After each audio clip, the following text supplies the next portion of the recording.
तो फ्रेंड्स, एक बार फिर से मैं आप लोगों का स्वागत करता हूं आप लोगों के अपने ही चैनल मिकी क्लासेस पर। तो दोस्तों, आज का ये वीडियो हमारा पॉलिटी पर बेस्ड है। ठीक है, पॉलिटी पर बेस्ड है। ठीक है, जिसमें दोस्तों प्रधानमंत्री से जुड़े वो सारे फैक्ट, वो सारे क्वेश्चन कवर करने वाला हूं, जो कि दोस्तों आप लोगों के जितने भी गवर्नमेंट रिलेटेड एग्जाम होते हैं उसमें पूछे जाते हैं। ठीक है, चाहे वो एसएससी का हुआ, चाहे रेलवे का हुआ, चाहे बैंकिंग का हुआ, या स्टेट लेवल का कोई भी exam, UP triple SC, UPSI और यूपी पीसीएस, आरओ एआरओ। ठीक है, इन सारे एग्जामों में पूछे जाते हैं प्रधानमंत्री जी से जुड़े जो भी क्वेश्चन, उससे जुड़े वो सारे फैक्ट, वो सारे पॉइंट मैं इस वीडियो में डिस्कस करने वाला हूँ। ठीक है, जैसे कि पद के बारे में, नियुक्ति के बारे में, शपथ के बारे में, पदावधि के बारे में, उनका कर्तव्य क्या क्या होता है, वेतन कितनी होती है, कार्य एवं शक्तियाँ क्या क्या होती हैं, इन सभी चीज़ों के बारे में इस वीडियो में मैं आप लोगों को बताऊंगा। ठीक है, जितने भी पॉइंट है वो सारे के सारे इंपॉर्टेंट है आप लोगों के एग्जाम की पॉइंट ऑफ व्यू से। तो आप लोग दोस्तों वीडियो पर लास्ट तक बने रहिएगा और वीडियो को ध्यान से देखिएगा। तो एक एक करके चलिए देखते हैं। तो इसको देखने से पहले दोस्तों, सबसे पहले हम लोगों को जानना ये जरूरी है कि विधायिका क्या होता है, कार्यपालिका क्या होता है और न्यायपालिका क्या होता है। ठीक है, तो मैंने ऑलरेडी उसका वीडियो यूट्यूब पर डाल दिया है। ठीक है, अगर आप लोगों ने नहीं देखा है विधायिका, कार्यपालिका, न्यायपालिका वाली वीडियो, तो उस वीडियो का मैं लिंक डिस्क्रिप्शन बॉक्स में दे दूंगा, वहाँ से आप लोग उसको देख सकते हैं। ठीक है, वैसे मैं फ्रेमिंग के रूप में समझा दे रहा हूँ। जो हमारा संविधान है, जो संविधान है उसके मेनली 3 पिलर होते हैं। ठीक है, कितने पिलर होते हैं? 3 पिलर होते हैं। एक तो विधायिका, दूसरा कार्यपालिका, तीसरा न्यायपालिका। अब विधि या कानून को जो बनाने का काम होता है वो विधायिका का होता है, और इस कानून को जो लागू करवाने का काम होता है वो कार्यपालिका का होता है। ठीक है, और कानून का जो कोई उल्लंघन कर रहा है, कोई भी अगर कानून अगर ये लागू कर दिया कार्यपालिका, उसका कोई उल्लंघन कर रहा है, ठीक है, या उसको नहीं मान रहा है, ठीक है, तो उसको सजा देने की जो प्रावधान है वो न्यायपालिका के पास है। ठीक है, ये सारी शक्तियाँ न्यायपालिका के पास है। ठीक है, और कार्यपालिका क्या करता है? ये विधि या कानून को लागू करवाता है। विधायिका क्या करता है? ये विधि या कानून को बनाता है। ठीक है, ये सारी चीज़ें हो गई।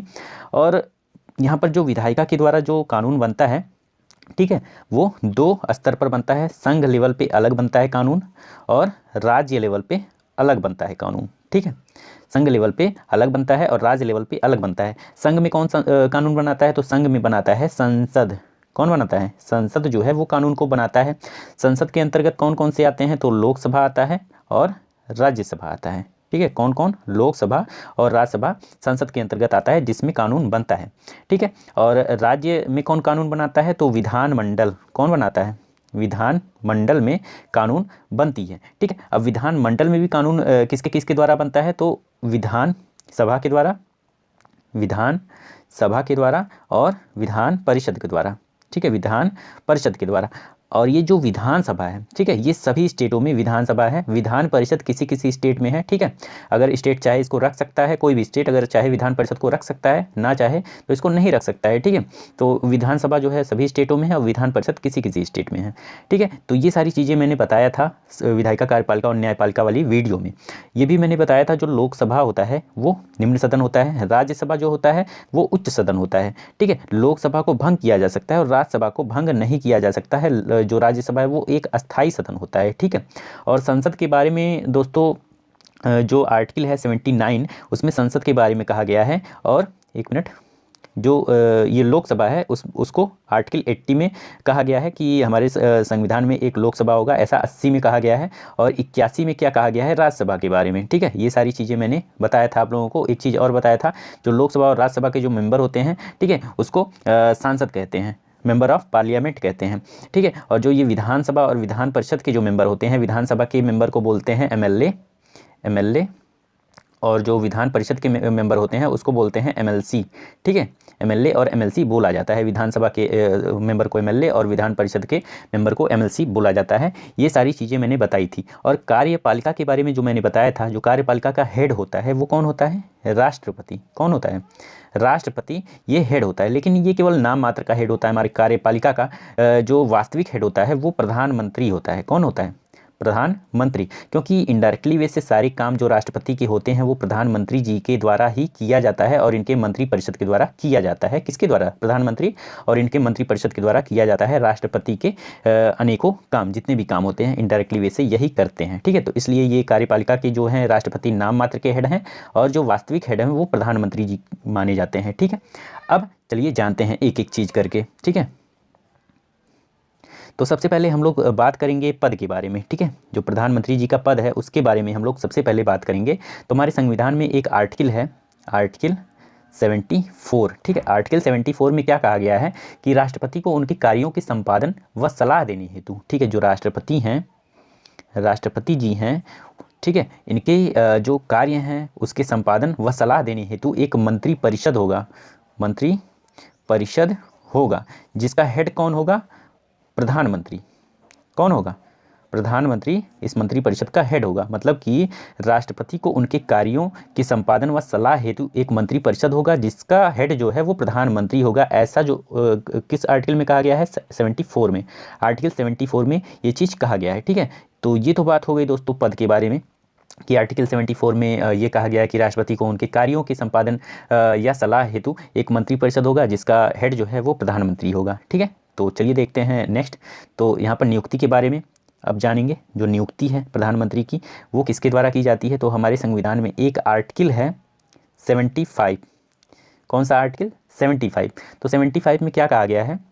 आर्टिकल 75 में कहा गया है, एक मिनट कलर चेंज कर ले रहा हूँ मैं। आर्टिकल 75 में कहा गया है कि जो हमारे प्रधानमंत्री की नियुक्ति है, जो प्रधानमंत्री जी हैं उनकी नियुक्ति कौन करता है? नियुक्ति कौन करता है? राष्ट्रपति करता है, ठीक है।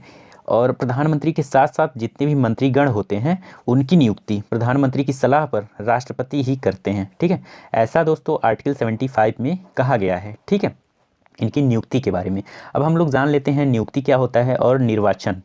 यहाँ पर जो प्रधानमंत्री हैं उनकी नियुक्ति होती है, ना कि निर्वाचन, ठीक है। निर्वाचन किसका होता है? जो हमारे लोकसभा के मेंबर होते हैं, ठीक है, उनका निर्वाचन होता है। निर्वाचन में क्या होता है ये कि जो हमारे ये भारत के जो भी सदस्य हैं, ठीक है, जितने भी पब्लिक हैं, ठीक है, पब्लिक के द्वारा ये चुने जाते हैं लोकसभा के मेंबर, ठीक है, तो वो निर्वाचित होके आते हैं। और नियुक्ति जो प्रधानमंत्री की हो रही है वो राष्ट्रपति के द्वारा प्रसाद पर्यंत इनको मिलती है, इनकी नियुक्ति होती है। लोकसभा में जितने भी मेंबर होते हैं उसमें किसी एक को हेड बना दिया जाता है और वो पूर्ण बहुमत उनको प्राप्त हो जाता है, तो वो प्रधानमंत्री के पद पर वो आसन हो जाते हैं, ठीक है। और राष्ट्रपति के द्वारा ये उनको पद दे दिया जाता है, ठीक है, प्रधानमंत्री की। तो यहाँ तो बात हो गई दोस्तों नियुक्ति के बारे में। चलिए अब हम लोग जानते हैं इनके शपथ के बारे में, ठीक है, जो प्रधानमंत्री जी हैं वो उनके शपथ के बारे में। तो शपथ के बारे में दोस्तों 75(4) में कहा गया है, ठीक है, शपथ के बारे में इनके 75(4) में कहा गया है इनके शपथ के बारे में, ओके। ऐसा आर्टिकल 75(4) में वर्णित है, ओके। तो शपथ इनको कौन दिलवाता है? तो राष्ट्रपति जी ही दिलवाते हैं इनको शपथ। कौन दिलवाते हैं? राष्ट्रपति जी ही इनको शपथ दिलवाते हैं कि इनको पीएम को इनके पद ग्रहण करने के पूर्व, ठीक है, पद ग्रहण करने के पूर्व ही इनको शपथ दिलवाया जाता है। किसको? प्रधानमंत्री को। किसके द्वारा? राष्ट्रपति के द्वारा, ठीक है। इनके पद और गोपनीयता की शपथ दिलवाते हैं कौन? राष्ट्रपति, ओके। पीएम को इनके पद और गोपनीयता की जो शपथ है वो कौन दिलवाते हैं? राष्ट्रपति दिलवाते हैं। ऐसा 75(4) में वर्णित है, ओके। ये तो बात हो गई शपथ की। अब चलिए हम लोग जानते हैं इनकी जो पदावधि है। एक मिनट, यहाँ पर मैं और भी चीज़ बता रहा हूँ आप लोगों को, एक्स्ट्रा फैक्ट बता रहा हूँ एक चीज़। तो यहाँ पर आर्टिकल 75(2) आर्टिकल 75(2) में क्या कहा गया है? जो हमारे मंत्री हैं, ठीक है, जो मंत्री परिषद हैं वो किसके प्रसाद पर्यंत हैं? राष्ट्रपति जी के प्रसाद पर्यंत होंगे, ठीक है, मंत्री परिषद, ठीक है। ऐसा दोस्तों आर्टिकल 75(2) में कहा गया है, ठीक है। जो हमारे मंत्रीगण होंगे वो राष्ट्रपति के प्रसाद पर्यंत होंगे, ऐसा आर्टिकल 75(2) में कहा गया है। अब बात करें दोस्तों आर्टिकल 75(3) आर्टिकल 75(3) में क्या कहा गया है? जो हमारे मंत्री परिषद हैं, जो मंत्री परिषद है, ठीक है, वो लोकसभा के प्रति सामूहिक रूप से उत्तरदायी होंगे, ठीक है। जो लोकसभा है उसके प्रति सामूहिक रूप से उत्तरदायी होंगे, ठीक है, उत्तरदायी होंगे हमारे मंत्री परिषद। ऐसा दोस्तों आर्टिकल 75(3) में कहा गया है, ठीक है, आर्टिकल 75(3) में कहा गया है, ओके। तो हमने क्या क्या जाना यहाँ पर दोस्तों? हमने जाना आर्टिकल 75, उसके बाद से आर्टिकल 75(2), आर्टिकल 75(3) और आर्टिकल 75(4), ठीक है, इन चीज़ों के बारे में हमने जाना। ठीक है, आर्टिकल 75 में हमने क्या बताया आप लोगों को, प्रधानमंत्री की नियुक्ति कौन करता है, तो राष्ट्रपति करता है। ठीक है, और आर्टिकल 75(2) में मैंने क्या बताया, जो मंत्री परिषद है वो राष्ट्रपति जी के ही प्रसाद पर्यंत होंगे। ठीक है, ऐसा आर्टिकल 75(2) में कहा गया है। और आर्टिकल 75(3) में क्या बोला गया है, उसमें बोला गया है जो मंत्री परिषद है वो लोकसभा के प्रति सामूहिक रूप से, ठीक है, सामूहिक रूप से उत्तरदायी होंगे, ऐसा आर्टिकल 75(3) में बोला गया है। ओके, और आर्टिकल 75(4) में क्या बोला गया है, इनके शपथ के बारे में। ठीक है, इनके शपथ के बारे में कहा गया है। शपथ के बारे में यहाँ पर कहा गया है इनके प्रधानमंत्री जी के बारे में। ठीक है, कि इनको शपथ कौन दिलवाता है, तो शपथ कौन दिलवाता है मैंने बताया आप लोगों को, राष्ट्रपति जी दिलवाते हैं इनको शपथ। इनके पद और गोपनीयता की जो शपथ है वो राष्ट्रपति जी के द्वारा दिलवाया जाता है इनके पद ग्रहण करने से पूर्व, ऐसा 75(4) में कहा गया है। ठीक है, अब चलिए जानते हैं दोस्तों इनकी जो पदावधि है, हमारे प्रधानमंत्री जी की जो पदावधि है वो कितनी होती है, तो ये कोई निश्चित नहीं है। ठीक है, निश्चित नहीं है। ओके, इनकी जो पदावधि है वो निश्चित नहीं है। ठीक है, वह राष्ट्रपति के प्रसाद पर्यंत पर ही बने रहते हैं। जो प्रधानमंत्री हैं इनके साथ साथ जितने भी मंत्रीगण हैं वो प्रसाद पर्यंत किसके, राष्ट्रपति के प्रसाद पर्यंत ही बने रहते हैं। जब तक राष्ट्रपति चाहे इसको रख सकता है और जब तक चाहे इसको हटा सकता है। ठीक है, ऐसा नहीं है कि जब चाहे तभी हटा दे राष्ट्रपति, ठीक है, और जब चाहे तभी इसको नियुक्त कर दे, ऐसा नहीं है। जब लोकसभा के सभी मेंबर के द्वारा, ठीक है, इसको पूर्ण बहुमत प्राप्त है, किसको, पीएम को, जब तक इसको पूर्ण बहुमत प्राप्त है तब तक इसको राष्ट्रपति चाह कर भी नहीं हटा सकते। ठीक है, ये प्रधानमंत्री के पद पर बना रहेगा। जैसे ही ये अपने पूर्ण बहुमत से को खो देता है, विश्वास प्रस्ताव को खो देता है। अब ये विश्वास प्रस्ताव क्या होता है, जितने भी मेंबर होते हैं, मान लेते हैं 100% मेंबर हैं, ठीक है, हमारी लोकसभा में, ठीक है, उसका हाफ +1, ठीक है, इतना अगर वोट इसके पास है, इतना बहुमत है इसके पास, तो इसको प्रधानमंत्री के पद पर से कोई नहीं हटा सकता। ठीक है, ये राष्ट्रपति नहीं हटा सकते। और जैसे ही ये अपना पूर्ण बहुमत खो देता है, विश्वास प्रस्ताव खो देता है, ये 50% से कम इसके पास बहुमत आ जाती है, ठीक है, तो प्रधानमंत्री जी को अपने पद से इस्तीफा देना पड़ता है। ठीक है, प्रधानमंत्री जी को अपने पद से इस्तीफा देना पड़ता है। अगर ये इस्तीफा नहीं दे रहे हैं तो राष्ट्रपति इसको हटा देते हैं। ठीक है, इसको इसके पद से हटा देते हैं, कौन, राष्ट्रपति। तो इसलिए बोला गया है राष्ट्रपति जी जो पीएम हैं वो राष्ट्रपति जी के प्रसाद पर्यंत होते हैं। इनके साथ साथ जितने भी मंत्रीगण होते हैं वो भी राष्ट्रपति जी के प्रसाद पर्यंत होते हैं। ओके, जब तक इसको बहुमत प्राप्त है, ठीक है, पार्लियामेंट में, तब तक दोस्तों ये प्रधानमंत्री के पद पर बना रहेगा। जब तक जब नहीं प्राप्त, जब ये अपने विश्वास मत को इसको खो देता है, पूर्ण बहुमत से ये कम, मतलब इसके पास बहुमत होती है, तब ही इसको उसी कंडीशन में ये राष्ट्रपति जी इनको हटा सकते हैं। ठीक है, तो ये चीज़ होती है। तो चलिए हम लोग जानते हैं अब दूसरा चीज़। तो चलिए जानते हैं इनके कर्तव्य के बारे में, जो प्रधानमंत्री जी का क्या क्या कर्तव्य होता है उसके बारे में चलिए जान लेते हैं। तो कर्तव्य क्या क्या होता है, इनका जो कर्तव्य है वो आर्टिकल, सबसे पहले हम लोग जानेंगे जो कर्तव्य के बारे में किस आर्टिकल में है वर्णित है, तो 78 में। ठीक है, 78 में इनके कर्तव्य के बारे में, प्रधानमंत्री जी के कर्तव्य के बारे में कहा गया है। ठीक है, अब राष्ट्रपति जी के संबंध में क्या कर्तव्य होता है प्रधानमंत्री का, ठीक है, जो पीएम है, ठीक है, वो राष्ट्रपति को सलाह देने का काम करता है। ये कर्तव्य होता है। कोई भी काम कर रहा है अगर पीएम, तो वो राष्ट्रपति को सलाह देता है, या राष्ट्रपति कोई कार्य कर रहा है तो पीएम की सलाह पर ही करता है। पीएम इनको सलाह दे सकता है राष्ट्रपति को, ऐसा आर्टिकल 78 में कहा गया इनके कर्तव्य के बारे में। ओके, उसके बाद से अगर दोस्तों बात करें संसद से रिलेटेड, तो संघ के कार्यकलाप, जो संघ में जो भी कार्यकलाप हो रहे हैं, ठीक है, या प्रशासन संबंधी कोई भी काम हो रहा है, तो वो दोस्तों हमारे पीएम जी जो हैं उनकी ही नेतृत्व में होता है। ठीक है, पीएम राष्ट्रपति की ही सलाह पर वो सारे काम, वो सारे जो भी काम हैं वो करते हैं। ठीक है, तो ये सारी चीज़ें हो गई इनके कर्तव्य के बारे में। ठीक है, और भी चीज़ें हैं इनके कर्तव्य के बारे में, जैसे कि कोई नियुक्ति हो रही है, इनके अंडर में जितने भी मंत्रीगण हैं उनकी अगर नियुक्ति हो रही है, जैसे कि महान्यायवादी, ठीक है, अटॉर्नी जनरल ऑफ इंडिया, महालेखा परीक्षा, ठीक है, जो भी मंत्रीगण हैं, अलग अलग मंत्रीगण, उनकी नियुक्ति दोस्तों राष्ट्रपति की सलाह पर ही, पीएम की सलाह पर ही राष्ट्रपति द्वारा ये करवाते हैं पीएम। ठीक है, तो ये सारी चीज़ें इनकी कर्तव्य हो गई। उसके बाद से दोस्तों हम लोग बात करेंगे इनके वेतन के बारे में। ठीक है, कि प्रधानमंत्री का वेतन कितना होता है, तो इनका वेतन कोई निश्चित नहीं है। जितना एक सांसद का, जितना एक लोकसभा के मेंबर का जो वेतन होता है उतना ही इनका वेतन होता है। बस इसमें क्या, इनके जो वेतन में क्या क्या और चीज़ें जुड़ जाती हैं, जैसे एक्स्ट्रा बेनिफिट इनको मिलता है। ठीक है, अलग से इनको भत्ता मिलता है। ठीक है, ये सारी चीज़ें इनको अलग से मिलती हैं, इसलिए इनका ये लोकसभा के मेंबर के वेतन से ये कुछ अलग हो जाते हैं प्रधानमंत्री जी का वेतन। ठीक है,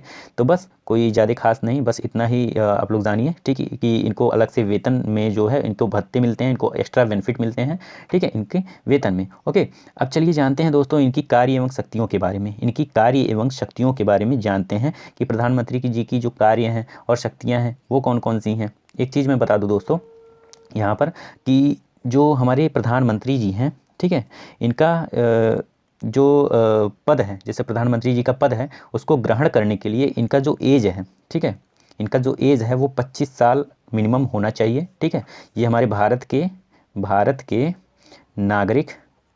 नागरिक होने चाहिए। ठीक है, उसके बाद से दोस्तों ये लोकसभा के मेंबर होने चाहिए। ठीक है, लोकसभा के मेंबर होने चाहिए। ठीक है, और ये किसी लाभ के पद पर ना हो। ठीक है, किसी लाभ के पद पर ना हो, तभी ये पीएम पद के लिए ये नियुक्त किए जा सकते हैं। ठीक है, ये सारी चीज़ें। और दोस्तों इनका कोई लिमिट नहीं है कि ये कितनी एज तक ये प्रधानमंत्री रह सकते हैं। ठीक है, प्रधानमंत्री जी कितने एज तक रह सकते हैं ये कोई फिक्स नहीं है, नो लिमिट। ठीक है, यहाँ पर कोई लिमिट नहीं है, ये कितनी भी बार प्रधानमंत्री बन सकते हैं और कितनी भी एज तक ये प्रधानमंत्री के पद पर रह सकते हैं। लेकिन एक कंडीशन यहाँ पर, मिनिमम जो एज है वो 25 साल होना चाहिए, मैक्सिमम कितना भी हो। ठीक है, तो ये चीज़ हो गई। अब चलिए जानते हैं दोस्तों इनकी शक्तियों के बारे में। जो प्रधानमंत्री जी हैं उनकी शक्तियों के बारे में, उनकी शक्तियाँ क्या होती हैं, कार्य क्या होती हैं। तो यहाँ पर जो पहला चीज़ है मंत्रिपरिषद। ठीक है, मंत्रिपरिषद की बैठक की जो अध्यक्षता है वो कौन करता है, प्रधानमंत्री जी ही करते हैं मंत्रिपरिषद की बैठक की अध्यक्षता। और उसकी मंत्रिपरिषद की बैठक है और जो लोकसभा के जो मेंबर है उसको बुलाते हैं ये प्रधानमंत्री ही, और अध्यक्षता भी वही करते हैं। ओके, उसके बाद से दोस्तों अलग अलग जो मंत्रालय हैं, अलग अलग मंत्रालय हैं, उसमें मंत्री की नियुक्ति जो है वो राष्ट्रपति की सलाह पर कौन करवाता है, तो पीएम ही करवाते हैं। किसकी सलाह पे, राष्ट्रपति की सलाह पे करवाते हैं। ठीक है, ये कार्य हो गया और शक्ति हो गया।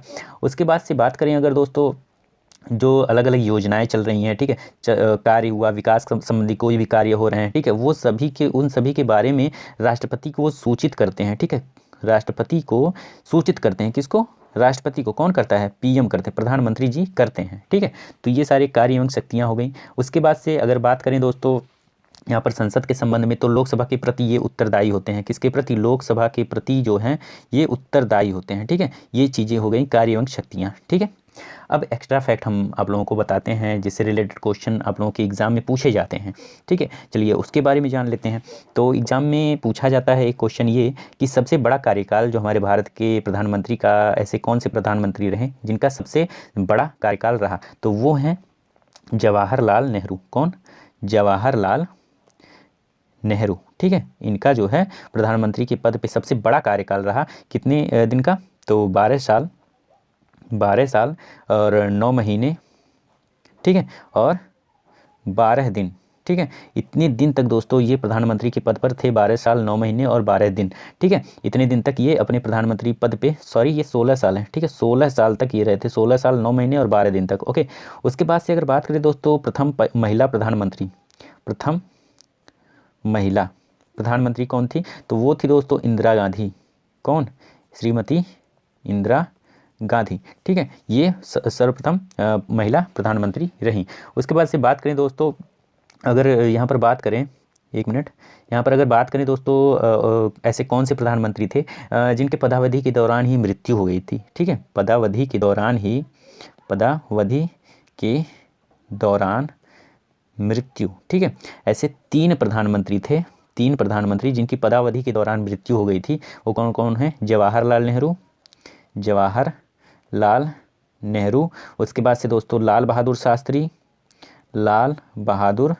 शास्त्री। उसके बाद से दोस्तों श्रीमती इंदिरा गांधी। ठीक है, इन तीनों प्रधानमंत्रियों की इनके पदावधि के दौरान ही इनकी मृत्यु हो गई थी। ये क्वेश्चन पूछता है। उसके बाद से दोस्तों एक क्वेश्चन और पूछता है आप लोगों के एग्जाम में कि सबसे कम उम्र के कौन प्रधानमंत्री बने, तो सबसे कम उम्र के जो प्रधानमंत्री बने थे वो राजीव गांधी। ठीक है, ये सबसे कम उम्र के प्रधानमंत्री बने थे। उसके बाद से एक क्वेश्चन और पूछता है दोस्तों, सबसे कम कार्यकाल किसका रहा। ठीक है, सबसे कम कार्यकाल मतलब कि अपने कार्यकाल के दौरान जो है सबसे कम समय तक कौन प्रधानमंत्री रहे, तो 13 दिन तक प्रधानमंत्री रहे। प्रधानमंत्री, ठीक है, कौन? अटल बिहारी वाजपेयी, ठीक है। ये अपने एक कार्यकाल के दौरान 13 दिन तक ही केवल प्रधानमंत्री बने रहे थे, ठीक है। तो ये सारे क्वेश्चन पूछे जाते हैं आप लोगों के एग्जाम में। तो ये सारी चीज़ें थी हमारे प्रधानमंत्री से जुड़े जो भी इंपॉर्टेंट फैक्ट थे, जिससे रिलेटेड क्वेश्चन आप लोगों के एग्जाम में बनते हैं, वो सारी चीज़ें मैंने आप लोगों को बताया, ठीक है। अगर दोस्तों वीडियो आप लोगों को अच्छी लगी हो तो वीडियो को लाइक कर दीजिए, ओके। और चैनल पर अगर आप लोग नए हैं तो चैनल को सब्सक्राइब कर दीजिए ऐसे ही मज़ेदार फैक्ट पाने के लिए, ओके। तो अगर आप लोगों को और कोई वीडियो किसी भी टॉपिक पर वीडियो चाहिए तो आप लोग कमेंट में आप लोग बता सकते हैं, मैं उस वीडियो पर टॉपिक पर वीडियो बना दूंगा, ओके। तो चलिए मिलते हैं अगले वीडियो में एक ऐसे इंटरेस्टिंग टॉपिक के साथ, तब तक के लिए दोस्तों।